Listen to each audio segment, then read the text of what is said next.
They say what's understood does not have to be explained, but because not all of us understand, I am going to be explaining. The universe is not operating in chaos. It is actually quite orderly, and there are laws and rules and principles that govern how everything works. I know it doesn't always seem fair, but it is always working in harmony and in balance. And this is why Libra is often a very favorite sign by the universe, because Libra is the sign of balance. And for anybody who wants to argue with me about this, the wealthiest people in the world, the most amount of billionaires in the world are Libras. And you can research that.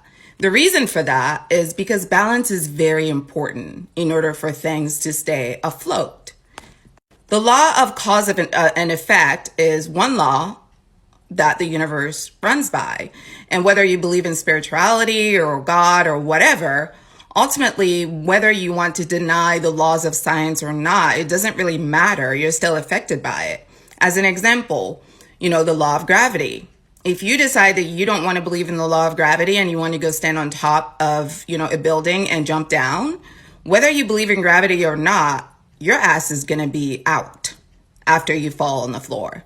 And we're not going to hear you speak again, because that law, whether you want to accept that it's an actual law, whether it's real or not, still affects you because you're in this universe. So long story short, in this universe, there are laws that we all have to abide by. And whether we accept them, understand them, know them, believe them or not, we're still affected by them. Which takes me back to the law of cause and effect.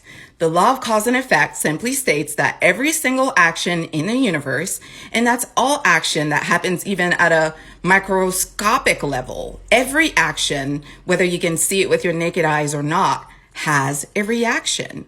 Because energy is neither created nor destroyed.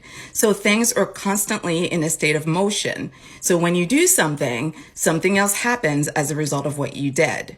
So spiritually speaking, when you decide to send somebody unnecessarily or unfairly negative energy, when you decide to be cruel to someone or to be mean-spirited with someone or to backstab someone or to be two-faced with someone or to try to destroy someone's character or run a smear campaign against someone and they did not deserve it, there's going to be a reaction. And that reaction, for those of us who are spiritual, is what we call karma.